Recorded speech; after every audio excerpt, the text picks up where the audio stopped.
ನವಾಬರು ತೊಗೊಂಬಂದಿದ್ದು ಅವರು ಹಚ್ಚಿದ್ರು ರೈತರಿಗೆ. ನಮ್ಮ ಅಜ್ಜಾರು ಮಾಡ್ತಿದ್ರು ಅದು, ಆಮ್ಯಾಗ ನಮ್ಮ ಅಪ್ಪಾರು ಮಾಡಿದ್ರು, ಆಮ್ಯಾಗ ನಾವು ಮಾಡಾಕೊಂತೀವಿ. ಸವಣೂರು ಎಲೆ ಅಂತ ಫೇಮಸ್ ಆಗ್ತೈತ್ರಿ ಇದು. ವೀಳ್ಯದೆಲೆಗೆ ಅಂತ ಹೇಳಿ ಸಪ್ರೇಟಾಗಿ ಉದ್ಯೋಗ ಖಾತ್ರಿ ಯೋಜನೆಯೊಳಗೆ ರೈತರಿಗೆ ವಿವಿಧ ಸಹಾಯಧನವನ್ನು ನೀಡ್ತಾ ಇದ್ದೀವಿ. 1 ಲಕ್ಷ ರೂಪಾಯಿ ಮ್ಯಾಗ ಬರ್ತೈತೆ ರೀ. ಅದ್ರಾಗ ಒಂದು 50,000 ರೂಪಾಯಿ ಖರ್ಚು ಆಕೈತಿ. ಏನೋ ಒಂದು ವರ್ಷಕ್ಕೆ ನಮ್ಗೆ ಒಂದು 4-5 ಲಕ್ಷ ರೂಪಾಯಿ ಉಳಿತೈತಿ ರೀ ಆದಾಯ.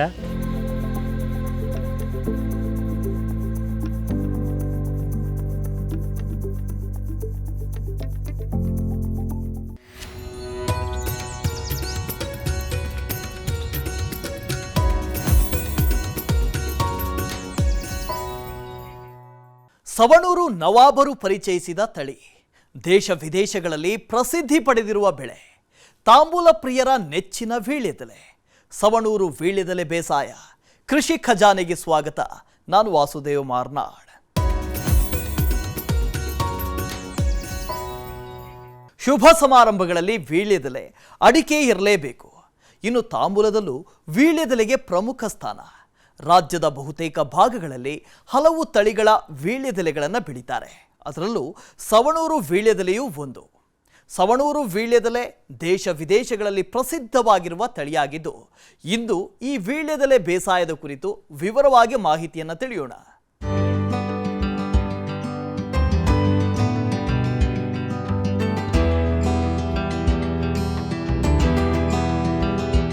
ನಮ್ಮ ಸಂಪ್ರದಾಯದಲ್ಲಿ ವೀಳ್ಯದೆಲೆಗೆ ವಿಶೇಷ ಸ್ಥಾನವಿದ್ದು, ಶುಭ ಸಮಾರಂಭಗಳು, ದೇವರ ಪೂಜೆಯಲ್ಲಿ ವೀಳ್ಯದೆಲೆ ಮತ್ತು ಅಡಿಕೆಗೆ ಅಗ್ರ ಪ್ರಾಶಸ್ತ್ಯವಿದೆ. ಶುಭ ಕಾರ್ಯಗಳಲ್ಲಿ ಬಳಸುವ ಜೊತೆಯಲ್ಲಿಯೇ ವೀಳ್ಯದೆಲೆಯನ್ನ ತಾಂಬೂಲ ಮತ್ತು ಪಾನ್ಗಳಲ್ಲಿಯೂ ಬಳಸಲಾಗುತ್ತೆ. ಊಟದ ಬಳಿಕ ಆಹಾರ ಸುಲಭವಾಗಿ ಜೀರ್ಣವಾಗಲೆಂದು ಎಲೆ ಅಡಿಕೆ ಜಿಗಿಯೋದು ಸಾಮಾನ್ಯ ಅಭ್ಯಾಸ. ಹಾಗಾಗಿ ವೀಳ್ಯದೆಲೆಗೆ ಸದಾ ಬೇಡಿಕೆ ಇದ್ದೇ ಇರುತ್ತೆ.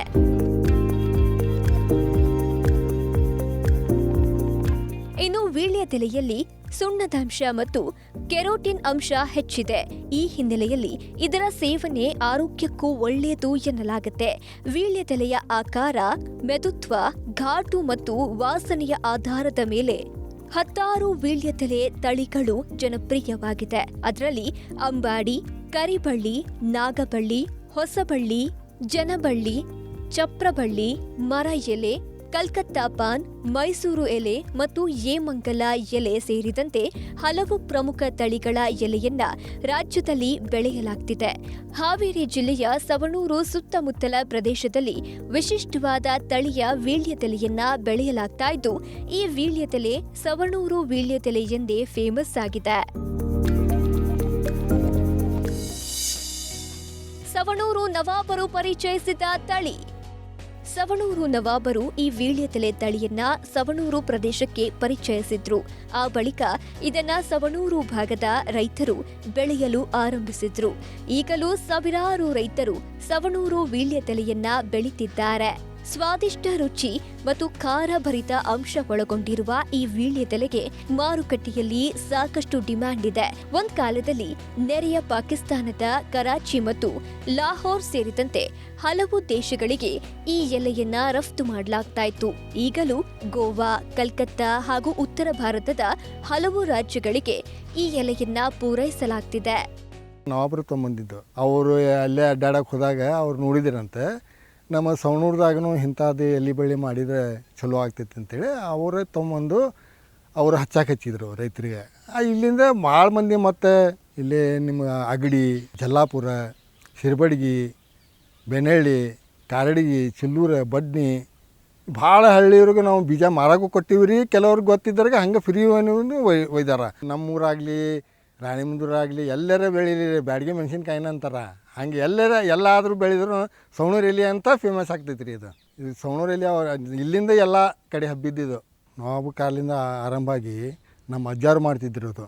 ಅಂದರೆ ನಾವು ನವಾಬ್ ಇದ್ದಾಗ ನಮ್ಮ ಅಜ್ಜಾರಿದ್ದರು, ಆಮ್ಯಾಗ ನಮ್ಮ ಅಪ್ಪಾರು ಮಾಡಿದರು, ಆಮ್ಯಾಗ ನಾವು ಮಾಡಾಕೊಂತೀವಿ. ಇದು ಹಳೆ ಪದ್ಧತಿ, ಭಾಳ ದಿನದಿಂದ ನಡ್ಕೊಂಡು ಬಂದೈತೆ ರೀ ಇದು. ಆವಾಗ ಕರಾಚಿ ಇಂಡಿಯಾಲಿಂದ ಪಾಕಿಸ್ತಾನ್ಗೆ ಎಲ್ಲಿ ಹೋಗ್ತಿತ್ತು, ಅದಕ್ಕೆ ಕರಾಚಿ ಎಲೆ ಅಂತಾರೆ ರೀ.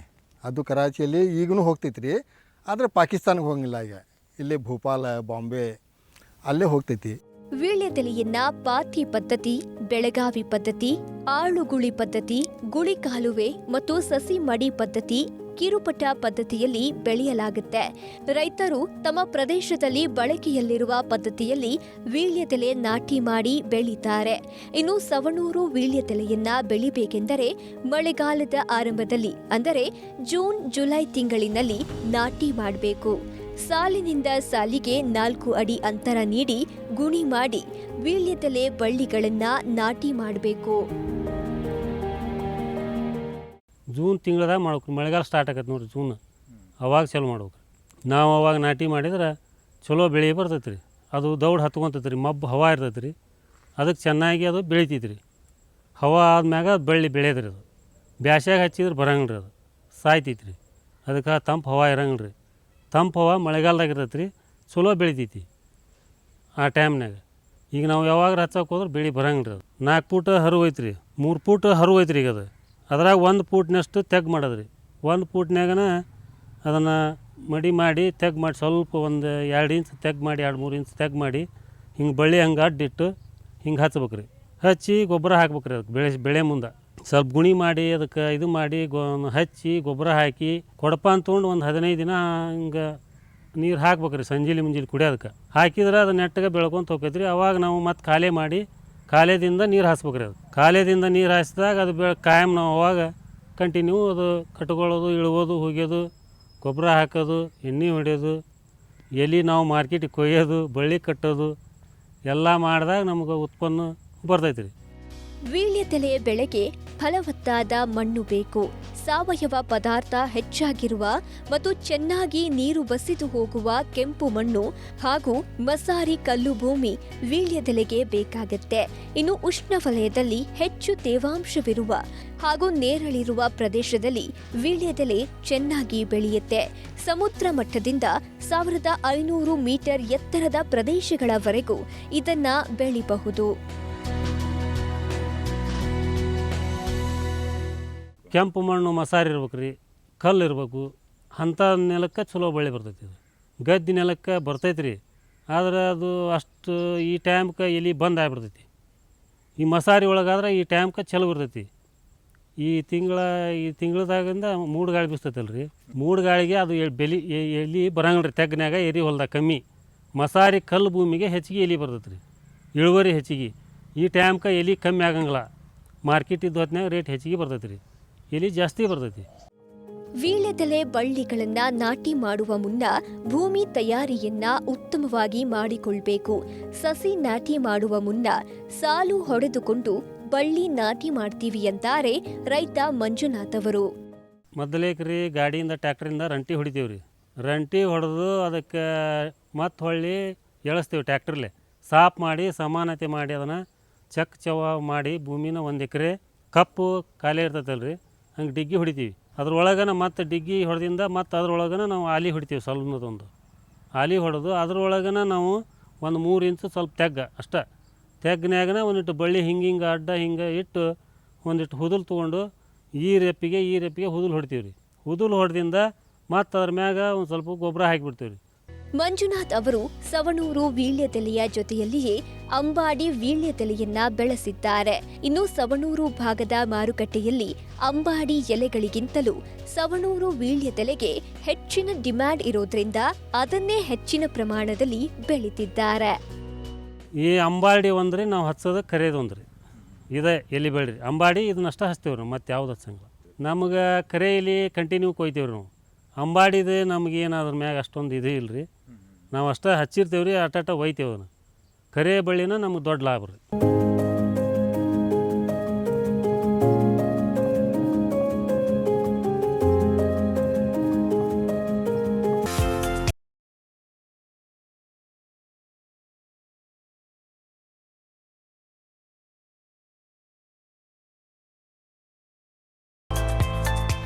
ಸವಣೂರು ವೀಳ್ಯದೆಲೆಯ ಬಳ್ಳಿಯನ್ನ ನಾಟಿ ಮಾಡಿದ ಬಳಿಕ ಮೊದಲ ಕೆಲವು ತಿಂಗಳು ಎಚ್ಚರಿಕೆಯಿಂದ ಬಳ್ಳಿಯ ನಿರ್ವಹಣೆ ಮಾಡಬೇಕು. ಆರಂಭದಲ್ಲಿ ಬಳ್ಳಿಗಳಿಗೆ ಕೋಲುಗಳನ್ನ ಆಸರೆಯಾಗಿ ನೀಡಬೇಕು. ಆ ಬಳಿಕ ವೀಳ್ಯದೆಲೆ ಸಸಿ ಹಬ್ಬಿಸಲು ನಾಟಿ ಮಾಡಿರುವ ಅಗಸೆ ಹಾಲವಾಣ ಮತ್ತು ಇತರೆ ಜಾತಿ ಮರಗಳಿಗೆ ಬಳ್ಳಿಯನ್ನ ಕಟ್ಟಿ ಹಬ್ಬಿಸಬೇಕು. ಈಗ ನಾವು ಏನು ಮಾಡಾಕತ್ತೇವ್ರಿ, ಅವಾಗ ಇಚ್ಚಲು ಗಿಡ ಹಚ್ತಿದ್ವಿ ರೀ ಹಿಂದೆ, ಅದಕ್ಕೆ ಹಿಂಗೆ ಇದು ಮಾಡಕ್ಕೆ ಹಿಂದೆ ಅಂತೇಳಿ ಒಂದು ಸ್ವಲ್ಪ ಮಣ್ಣು ಇಟ್ಟು ಇಚ್ಚಲು ಗಿಡ ತುರುಕಿ ಹಿಂಗೆ ಇದು ಮಾಡ್ತಿದ್ವಿ ರೀ. ಅದು ಹೋಗೈತೆ ರೀ. ಈಗ ನಾವೇನು ಮಾಡ್ತೀವಿ, ಅದನ್ನು ಸ್ವಲ್ಪ ತೆಗೆದು ಒಂದು ಸ್ವಲ್ಪ ಹಿಂಗೆ ಅಡ್ಡಿತ್ತು ಒಂದು ಸ್ವಲ್ಪ ಮಣ್ಣು ಎಳೆದ್ಬಿಡ್ತೀವಿ ಹಿಂದೆ ದುಬ್ಬಕ್ಕೆ. ಮಣ್ಣು ಎಳೆದ್ವಿ ಅಂದ್ರೆ ಅದು ಸ್ಟೇಟ್ ಹೊಕ್ಕೈತಿ ಹಿಂಗೆ. ಅವಾಗ ಯಾವಾಗ ಅತಿ ಜಾಸ್ತಿ ಆದಾಗ ಒಂದು 2 ತಿಂಗಳು ಬಿಟ್ಟಿರ್ತೀವಿ, 3-4 ತಿಂಗಳು ಬಿಡ್ತೇವೆ ರೀ. ಉಳ್ಳಾಡ್ತೈತೆ ಅದು. ಉಳ್ಳಾಡಿದ ಮತ್ತೆ ಅದ್ರಾಗ ಹೊಡಿತೈತಿ ರೀ. ಅದು ಹೊಡೆದಿಂದ ಮತ್ತು ಡೆಂಕಣ ಹಚ್ಚಿ ಅದಕ್ಕೆ ಒಂದು ಕೋಲ್ ನಿಂದ್ರಿಸಿ ಅದಕ್ಕೆ ಬಳ್ಳಿ ಕಟ್ತೀವಿ ರೀ. ಅದನ್ನು ಬಳ್ಳಿ ಕಟ್ಟಿಂದ ಹೊಳ್ಳಿ ಮುಂಡಿಗೆ ಅಂತ ಹಾಕಿರ್ತೀವಿ ನಾವು ಸೈಡ್ ಹಿಂದೆ ಹಾಕ್ತೀವಿ ರೀ. ಅದು ದೊಡ್ಡದಾಗಿಂದ ಮತ್ತು ಆ ಕಟ್ಟಿಗೆ ತೆಗೆದು ಅದು ಮುಂಡಿಗೆ ಹಚ್ತೇವೆ ರೀ. ಆಮ್ಯಾಗ ಬೆಳ್ಕೊಂತ ಹೋಗ್ತೈತೆ ರೀ. ಅದನ್ನು ಮತ್ತೆ ಬಳ್ಳಿ ಕಟ್ಬೇಕು ರೀ. ಇದು ಆಪ್ ಸಿಗ್ತೈತೆ ರೀ. ನಾವು ಬಾಳೆ ನಾರು ಮಾಡ್ಕೊತೀವಿ, ಇಲ್ಲಿಕ್ರೆ ಆಪ್ ತೊಗೊಂಬರ್ಬೇಕು ರೀ. ಅದನ್ನು ತೊಗೊಂಬಂದು ಕಟ್ಟಿ ಎಬ್ಸ್ಕೊಂತ ಹೋಗೋದು ರೀ ಬಳ್ಳಿನ. ವೀಳ್ಯದೆಲೆ ಬಳ್ಳಿಗಳ ನಾಟಿಗೂ ಮೊದಲೇ ಭೂಮಿ ಸಿದ್ಧಪಡಿಸುವ ಹಂತದಲ್ಲಿ 1 ಎಕರೆಗೆ ಸುಮಾರು 10 ಟ್ರ್ಯಾಕ್ಟರ್ ಲೋಡ್ ಕೊಟ್ಟಿಗೆ ಗೊಬ್ಬರ ಹಾಕಬೇಕು. ಆ ಬಳಿಕ ವರ್ಷದಲ್ಲಿ 2 ಬಾರಿ ಕೊಟ್ಟಿಗೆ ಗೊಬ್ಬರ ನೀಡಬೇಕಾಗತ್ತೆ. ಮಂಜುನಾಥ್ ಅವರು ಎಲೆ ಅಂಬಿನ ತೋಟದಲ್ಲಿ ರಾಸಾಯನಿಕ ಗೊಬ್ಬರವನ್ನ ಹೆಚ್ಚಾಗಿ ಬಳಸ್ತಿಲ್ಲ. ವರ್ಷದಾಗ ರೀ ನಾವು ತಿಪ್ಪಿ ಗೊಬ್ಬರ 2 ಸಲ ಹಾಕ್ಬೇಕ್ರಿ. ಅದಕ್ಕೆ ನಾವು 2 ಸಲ ಹಾಕಂಗಿಲ್ಲ ರೀ. 1 ಸಲ ಹಾಕ್ತೀವಿ ರೀ. ಜರದಾಗಿ ಒಮ್ಮೆ ಹಾಕಿಬಿಡ್ತೀವಿ ರೀ. 2 ಸಲ ಹಾಕೋದಂತೂ ಆಗಂಗಿಲ್ಲ ರೀ. ಖರ್ಚು ಭಾಳ ಬರ್ತೈತಿ. ಅಷ್ಟಕ್ಕೆ ನಾವು 1 ವರ್ಷಕ್ಕೆ ಒಮ್ಮೆ ಹಾಕ್ತೀವಿ ರೀ. ನಮಗೆ 1 ಎಕರೆಗೆ ಇದಕ್ಕೆ ರೀ 10 ಗಾಡಿ ಹಾಕ್ತೀವಿ ರೀ. ತಿಪ್ಪಿ ಗೊಬ್ಬರನ ನಾವು ಹೆಚ್ಚು ಯೂಸ್ ಮಾಡೋದ್ರಿ. ಸರ್ಕಾರಿ ಗೊಬ್ಬರ ಯೂಸ್ ಮಾಡಂಗಿಲ್ಲ ರೀ ಭಾಳ. ಸವಣೂರು ವೀಳ್ಯದೆಲೆಯಲ್ಲಿ ಹಲವು ರೋಗ ಮತ್ತು ಕೀಟಗಳು ಕಾಡುತ್ತವೆ. ವೀಳ್ಯದೆಲೆಗೆ ಬರುವ ಪ್ರಮುಖ ಕೀಟ ಮತ್ತು ರೋಗಗಳೆಂದರೆ ಕೀಟಗಳು ವೀಳ್ಯದೆಲೆ ತಿಗಣೆ, ಹಿಟ್ಟು ತಿಗಣೆ, ಜೇಡನುಸಿ. ರೋಗಗಳು: ಸೊರಗು ರೋಗ, ಎಲೆ ಚುಕ್ಕೆ ರೋಗ, ಬೂದಿ ರೋಗ. ಸವಣೂರು ವೀಳ್ಯದೆಲೆಯ ಬಹುತೇಕ ತೋಟಗಳಲ್ಲಿ ಬೂದಿ ರೋಗ ಮತ್ತು ಎಲೆ ಚುಕ್ಕೆ ರೋಗ ಹೆಚ್ಚಾಗಿ ಕಂಡುಬರುತ್ತೆ. ಜೊತೆಗೆ ಮಳೆಗಾಲದಲ್ಲಿ ಸೊರಗು ರೋಗವು ಬಾಧಿಸುತ್ತೆ. ಹಾಗಾಗಿ ಇವುಗಳ ನಿರ್ವಹಣೆ ಹೇಗೆ ಮಾಡಿಕೊಳ್ಬೇಕು ಅಂತ ಪ್ರಭಾರಿ ಹಿರಿಯ ಸಹಾಯಕ ತೋಟಗಾರಿಕೆ ನಿರ್ದೇಶಕರಾದ ವಿನೋದ್ ಅವರು ವಿವರಿಸಿದ್ದಾರೆ.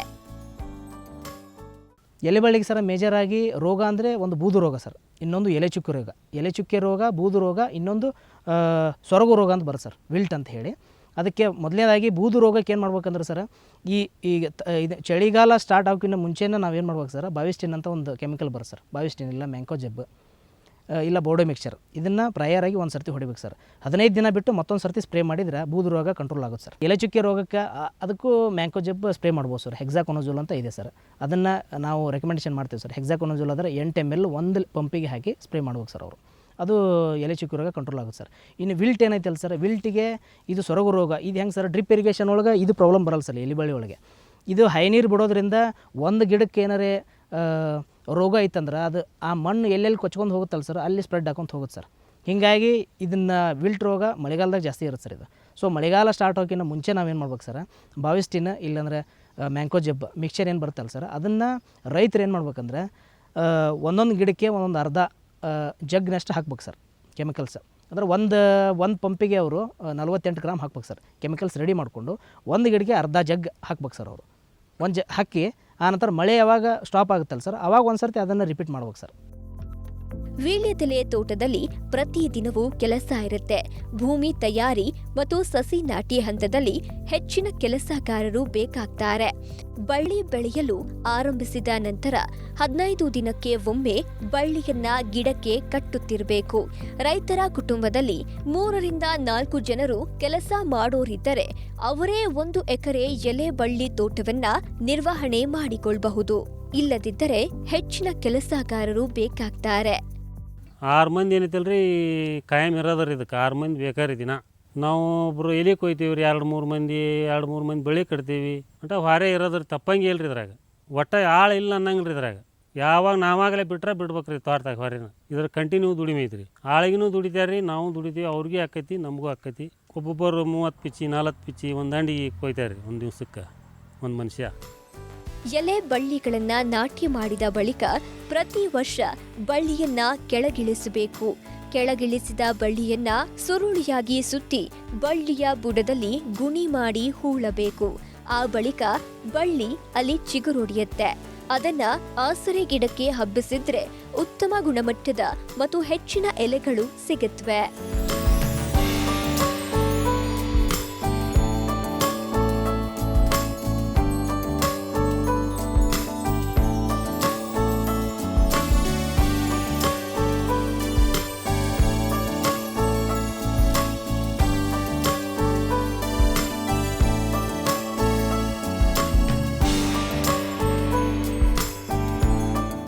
ವೀಳ್ಯದೆಲೆ ಬಳ್ಳಿಗಳ ನಿರ್ವಹಣೆಗೆ ರೈತರು ಹೆಚ್ಚಿನ ಗಮನ ಕೊಡಬೇಕು.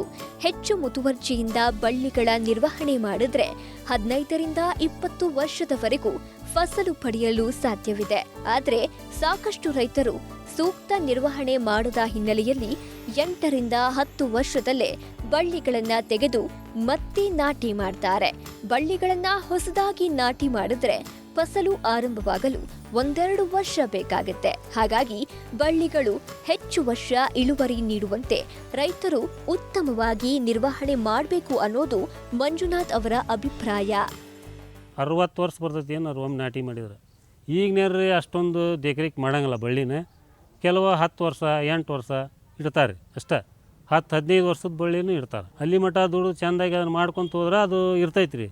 ಚೆಂದ ಮಾಡಲಿಲ್ಲ ಅಂತಂದ್ರೆ ಸರಿ ಉಳಿಯಂಗಿಲ್ಲ. ಅದು ಬಳ್ಳಿ ಅಷ್ಟಕ್ಕಷ್ಟ ಕೆಟ್ಕೊಂತ ಹೋಯ್ತಂದ್ರೆ ಬಳ್ಳಿ ಲಾಸ್ ಆಗ್ಬಿಡುತ್ತೆ ರೀ. ಮತ್ತೆ ಏನು ಮಾಡ್ತಾರೆ, ಮತ್ತೆ ಅವಾಗ 15 ವರ್ಷ 20 ವರ್ಷ ಮತ್ತೆ ಕಿತ್ತು ಮತ್ತೆ ಹಚ್ತಾರೆ.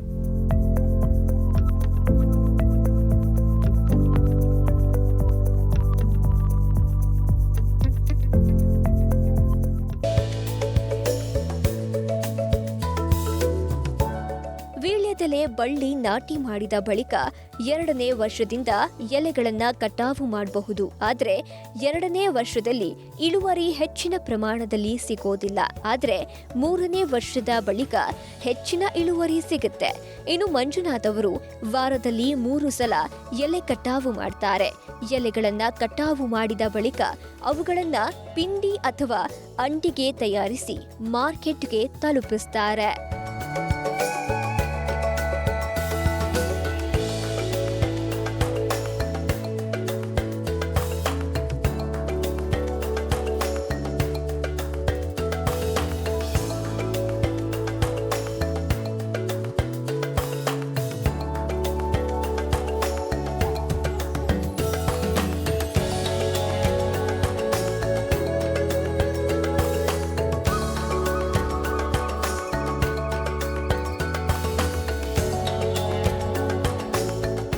ಎತ್ತರ ಹೋಗಿಂದ ಮತ್ತು ಆ ಡೆಂಕಣ ತೆಗೆದು ಮತ್ತು ಹಿಂದಿನಕ್ಕೆ ಬಳ್ಳಿ ಕಟ್ತೀವಿ ರೀ. ಮುಂಡಿ ಬಳ್ಳಿ ಕಟ್ಟಿಂದ ಎದ್ದಿದ್ದ ಅವ ತಳಗೆ ತೊಗೊಂಬಂದು ಮತ್ತು ಸಿಂಬಿ ಸುತ್ತಿ ಅದನ್ನು ಸಿಂಬಿ ಸುತ್ತಿ ಭೂಮ್ಯಾಗ ಹೋಗಿತೀವಿ ರೀ.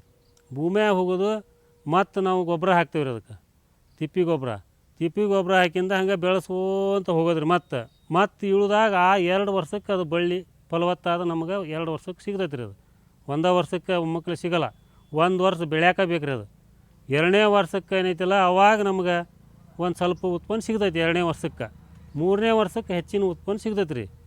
1 ವರ್ಷಕ್ಕೆ ಏನೈತಿಲ್ಲ ಏನು ಸಿಗಲ್ಲ ರೀ ನಮ್ಗೆ. ದುಡಿಯೋದು 1 ವರ್ಷ. 1 ವಾರದಲ್ಲಿ 3 ಅಂಡಿಗೆ ಇಳುವರಿ. 1 ಎಕರೆಯಲ್ಲಿ ವರ್ಷಕ್ಕೆ 4ರಿಂದ 5 ಲಕ್ಷ ರೂಪಾಯಿ ಲಾಭ. 1 ಎಕರೆ ಎಲೆ ಬಳ್ಳಿ ತೋಟದಲ್ಲಿ ಕಟಾವು ಮಾಡಿದಾಗ ಪ್ರತಿ ಸಲವೂ ಕನಿಷ್ಠ 6ರಿಂದ 12 ಸಾವಿರ ಎಲೆ ಸಿಗುತ್ತೆ. 12 ಸಾವಿರ ಎಲೆಗಳನ್ನು ಸೇರಿಸಿ 1 ಅಂಡಿಗೆ ಮಾಡಲಾಗುತ್ತೆ. ಇನ್ನು ವಾರಕ್ಕೆ 3 ಬಾರಿ ಕಟಾವು ಮಾಡೋದ್ರಿಂದ 3 ಅಂಡಿಗೆ ಎಲೆಗಳು ಅಂದರೆ 36 ಸಾವಿರ ಎಲೆ ಸಿಗುತ್ತೆ. ಇನ್ನು ತಿಂಗಳಲ್ಲಿ ಕನಿಷ್ಠ 12 ಅಂಡಿಗೆ ಮತ್ತು ವರ್ಷದಲ್ಲಿ ಸುಮಾರು 140 ಅಂಡಿಗೆ ಇಳುವರಿ ಸಿಗುತ್ತೆ. ತಿಂಗಳ ಲೆಕ್ಕದಲ್ಲಿ ನೋಡೋದಾದ್ರೆ ಸುಮಾರು 1 ಲಕ್ಷ ರೂಪಾಯಿ ಆದಾಯ ಬರುತ್ತೆ. ಆದರೆ ಖರ್ಚೆ 50 ಸಾವಿರ ಆಗೋದ್ರಿಂದ ಲಾಭ ಸುಮಾರು 50 ಸಾವಿರ ಉಳಿಯುತ್ತೆ. ಇನ್ನು ವರ್ಷದ ಲೆಕ್ಕದಲ್ಲಿ ಕನಿಷ್ಠ 4ರಿಂದ 5 ಲಕ್ಷದವರೆಗೆ ಲಾಭ ಸಿಕ್ಕೇ ಸಿಗುತ್ತೆ ಅಂತಾರೆ ರೈತ ಮಂಜುನಾಥ್. ವಾರದಾಗ 3 ಸಲ ಎಲೆ ಕೊಯ್ತೀವಿ ರೀ ನಾವು. ಬುಧವಾರ, ಶುಕ್ರವಾರ, ರವಿವಾರ ಕೊಯ್ತೀವಿ ರೀ. 1 ದಿವ್ಸಕ್ಕೆ 1 ಅಂಡಿಗೆ ಎಲೆ ಕೊಯ್ತೀವಿ. 6,000 ಎಲೆ 12,000 ಎಲೆ ಕೊಯ್ತೀವಿ. ವಾರಕ್ಕೆ ನಮಗೆ ಒಂದು ಸಂತಿಗೆ 7ರಿಂದ 8 ಸಾವಿರ ರೂಪಾಯಿ ಉಳಿತೈತಿ ನಮಗೆ. ಹಂಗೆ 3 ದಿನಕ್ಕೆ ಒಂದು 25-26 ಸಾವಿರ ರೂಪಾಯಿ ನಮ್ಗೆ ಆದಾಯ ಐತಿ. ಈಗ ಅದ್ರ ಖರ್ಚು ಭಾಳ ಐತ್ರಿ. ಖರ್ಚು ಅಂದ್ರೆ ಆಳಿಗೆ ಈಗ ಒಂದು ಪೆಂಡಿ ಇಲಿಕ್ಕೆ ಹೋದ್ರೆ ಅದಕ್ಕೆ ಒಂದು 800 ರೂಪಾಯಿ ಐತ್ರಿ. ಒಂದು ಪೆಂಡಿಗೆ ಹೋದ್ರೆ 800 ರೂಪಾಯಿ ಅವ್ರಿಗೆ ನಾವು ಕೊಡ್ಬೇಕು. ಆಳಿನ ಖರ್ಚು ಆಳಿಗೆ ನಾವು ಬಳ್ಳಿ ಕಟ್ಟಾಕ್ರಿ ಒಂದು 300-400 ರೂಪಾಯಿ ಪಗಾರ ತೊಗೊಂತಾರೆ. ಆಳಿನ ಖರ್ಚು ಐತ್ರಿ. ವರ್ಷಕ್ಕೆ ನಮ್ಮ ತಿಂಗಳಿಗೆ ಬೇಡಾಗಿ 1 ಲಕ್ಷ ರೂಪಾಯಿ ಉಳಿತೈತ್ರಿ. 1 ಲಕ್ಷ ರೂಪಾಯಿದಾಗ ನಮ್ಮದು 50,000 ರೂಪಾಯಿ ಖರ್ಚು ಆಕತ್ರಿ. ಅದಕ್ಕೆ ಭಾಳ ಅಂದ್ರೆ ವರ್ಷಕ್ಕೆ ಒಂದು 4-5 ಲಕ್ಷ ರೂಪಾಯಿ ಉಳಿಬೋದು ರೀ. ಅದಷ್ಟು ನಮ್ಮ ರೈತರಿಗೆ ದೊಡ್ಡ ಲಾಭ ಐತಿ. ಒಟ್ಟು ಇನ್ಕಮ್ ಚಲೋ ಐತಿ ನಮ್ಗೆ. ಸದ್ಯ ದೇವರು ಚಲೋ ಕೊಟ್ಟನ್ರಿ. ರೇಟು ಒಳ್ಳೇದೈತಿ. ಈಗ ವೀಳ್ಯದೆಲೆ ಬೇಸಾಯ ಮಾಡೋರಿಗೆ ತೋಟಗಾರಿಕೆ ಇಲಾಖೆಯ ವತಿಯಿಂದ ಹಾಗೂ ನರೇಗಾ ಯೋಜನೆಯಲ್ಲಿ ಸಾಕಷ್ಟು ನೆರವು ಸಿಗ್ತಾ ಇದೆ. ನರೇಗಾದಲ್ಲಿ 1 ಎಕರೆಗೆ 80,000 ರೂಪಾಯಿವರೆಗೆ ಸಹಾಯಧನ ಸಿಗುತ್ತೆ. ಜೊತೆಗೆ ತೋಟಗಾರಿಕೆ ಇಲಾಖೆಯಿಂದ ಕೃಷಿ ಯಂತ್ರೋಪಕರಣಗಳು, ಗೊಬ್ಬರ, ಕೀಟನಾಶಕಗಳನ್ನು ವಿತರಿಸಲಾಗುತ್ತೆ. ಈ ಕುರಿತು ತೋಟಗಾರಿಕೆ ಅಧಿಕಾರಿ ವಿನೋದ್ ವಿವರಿಸಿದ್ದಾರೆ. ನಮ್ಮ ಸವಣೂರು ತಾಲೂಕಿನಲ್ಲಿ ಗ್ರಾಮ ಪಂಚಾಯತಿ ಮಟ್ಟದಲ್ಲಿ ನಾವು ವೀಳ್ಯದೆಲೆಗೆ ಅಂತ ಹೇಳಿ ಸಪ್ರೇಟಾಗಿ ಉದ್ಯೋಗ ಖಾತ್ರಿ ಯೋಜನೆಯೊಳಗೆ ರೈತರಿಗೆ ವಿವಿಧ ಸಹಾಯಧನವನ್ನು ನೀಡ್ತಾ ಇದ್ದೀವಿ. ಅದರಲ್ಲಿ ಮೊದಲನೇದಾಗಿ ರೈತರು ಹೊಸದಾಗಿ ಪ್ರದೇಶ ವಿಸ್ತರಣೆ ಮಾಡಿಕೊಳ್ಳುವ ಸಂದರ್ಭದಲ್ಲಿ ಅವರಿಗೆ ನಾವು 1 ಎಕರೆಗೆ 80,000 ಅಂತ ಹೇಳಿ ನಾವು ರೈತರಿಗೆ ಸಹಾಯಧನವನ್ನು ವಿತರಣೆ ಮಾಡ್ತೀವಿ. ಅದೇ ರೀತಿಯಾಗಿ ರೈತರು ಈಗ ಎಲೆಬಳ್ಳಿಗೆ ಸ್ಪ್ರೇ ಮಾಡಲಿಕ್ಕೆ ಮಷಿನ್ಸು, ಇಲ್ಲಾಂದರೆ ನೆಲ ಕೊಚ್ಚುವಂಥ ಮಷಿನ್ಸು, ಈ ಥರ ವಿವಿಧ ಯಂತ್ರೋಪಕರಣಗಳಿಗೂ ನಾವು ಸಹಾಯಧನ ಕೊಡ್ತೀವಿ. ಅದರಲ್ಲಿ SC ST ಸಣ್ಣ ಹಿಡುವಳಿ ರೈತ ಮಹಿಳೆಯರಿಗೆ 50% ಸಹಾಯಧನ. ಯಾವುದೇ ಥರ ತೋಟಗಾರಿಕೆ ಬೆಳೆ ಏನು ಹಾಕೋತಾರಲ್ರಿ ಅವರಿಗೆ 50% ಸಹಾಯಧನ ಕೊಡ್ತೀವಿ. 5 ಎಕರೆ ಮೇಲ್ಪಟ್ಟು ಯಾರು ಜಮೀನು ಇರ್ತೈತಲ್ಲ ಅವರಿಗೆ 40% ಅಂತೆ ನಾವು ಸಹಾಯಧನವನ್ನು ನೀಡ್ತೀವಿ. ಅದೇ ರೀತಿ ರೈತರಿಗೆ ಹನಿ ನೀರಾವರಿ ಪದ್ಧತಿ ಅಳವಡಿಸಿಕೊಳ್ಳಲಿಕ್ಕೆ ನಾವು ಸಹಾಯಧನ ಕೊಡ್ತೀವಿ. ಈಗ ಸದ್ಯ 2022-23ನೇ ಸಾಲಿನಲ್ಲಿ ರೈತರಿಗೆ SC ST ರೈತರಿಗೆ 90% ಸಹಾಯಧನ, ಜನರಲ್ ರೈತರಿಗೆ 75% ಸಹಾಯಧನವನ್ನು ನಾವು ಕೊಡ್ತಾ ಇದ್ದೀವಿ.